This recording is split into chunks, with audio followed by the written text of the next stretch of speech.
Before, I was suffering from acid reflux, hormonal imbalance, and UTI. Pero sa tatlong health problems ko na yun, ang pinaka-major concern ko talaga was the acid reflux. Kasi ewan ko, sa mga may acid reflux dyan, alam niyo yung ibig ko sabihin. Kapag tuwing umaatake, lalo sa akin sa akin ang experience ko before, nagkaka-heartburn pa ako, yung umaakit yung acid, tapos umahapde sa dibdib. Na-experience ko yun. Ang hindi ko makakalimutan na experience na sobrang sakit is kapag umaatake siya, di ba dito yung sikmura? Sa likod, sa tapat ng sikmura sa likod, tumatagos yung acid. So kapag umaatake siya, hindi ako nakakapagtrabaho ng maayos. Or may mga times na lumiliban ako sa work. Plus, ang kinabahan ako talaga na nangyari, parang once or twice na nangyari, na may gabi na nahihirapan akong huminga because of the acid. So, thankfully, dahil yung father ko yung unang uminom nito, ayan, Sante Barley from New Zealand.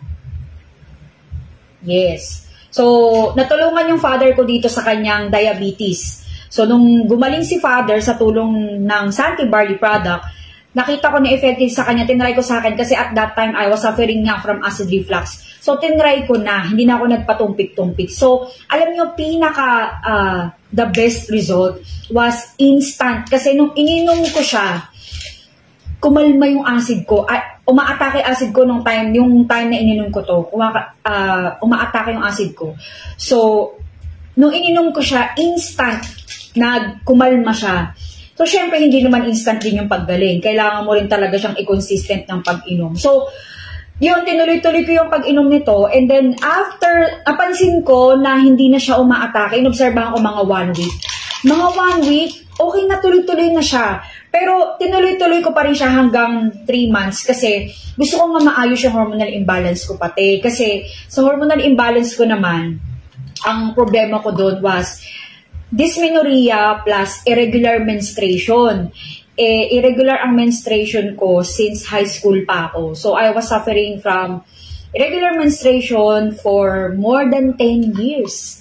So, isa yun sa gusto ko rin maayos. Siyempre, ayoko rin magkaroon ng problema sa reproductive system, no? Siyempre, mas malaking gastos kung pababayaan ko, di ba? Mas mapapalaki yung gastos natin. So, ang ginawa ko, tinuloy-tuloy ko siya up until 3 months. Kasi yun din yung advice sa isa sa mga doktor ng Sante. So, yun. And, nakakatuwa. Thank God talaga. Kasi alam niyo kung bakit. Kasi after 3 months, naging regular. That was February of 2017. Tanda ko talaga yun. Kasi, for the first time, talagang tinrack ko yung menstruation ko. Kasi for more than 10 years, hindi ako sanay na nagme-mens ako. Nakakahiya, pero yun po yung totoo. Kasi sa isang taon, minsan dumadalaw lang yung menstruation ko. 6 months, minsan every other month, minsan every other 2 months. So ako, nasanay ako sa ganun. Nasanay ako na hindi ako monthly dinadatnan. Kaya minsan hindi ako nakaka-relate sa mga kaibigan ko kapag namimiss nila yung menstruation nila, ganyan, or delay sila or what. Kasi sa akin, feeling ko normal yun. Pero hindi pala normal. So, nakakatuwa kasi sa tulong ng Sante Barley Powder, itong juice na to, sobrang laki ng natipid ko pati. Kasi syempre, hindi na ako tumuloy dun sa mga pinapagawa sa akin before ng doktor na mga series of tests and gamot and all. Kasi nung time na yun, kaya rin ako talagang nag-switch to alternative kasi kapos din ako. Hindi ko kayang i-sustain yung mga pinapagawa sa akin ng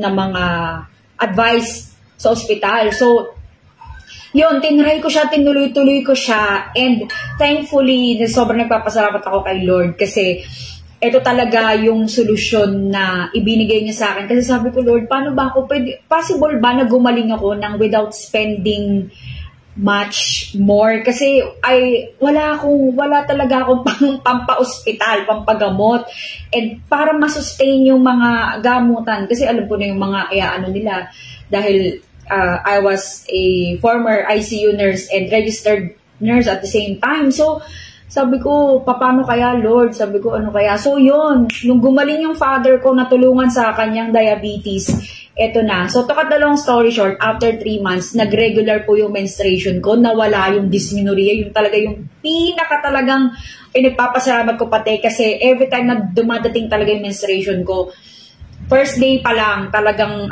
hindi na ako first day, may mga times na hindi ako makabangon sa kama. And, nakakatuwa kasi hindi lang yung menstruation ko yung naayos. Kasi that time, I was also suffering from UTI. So 1 week lang yung UTI, hindi ko binili yung antibiotics and all. Ito lang, plus sinabayan ko lang nung vitamin C. Meron din kasing vitamin C ang Sante. So pinagsabay ko lang yun for 1 week. Nagpa-urinalysis ako ulit, nawala, nag-normal, nag-back to normal yung aking wee-wee urinalysis result.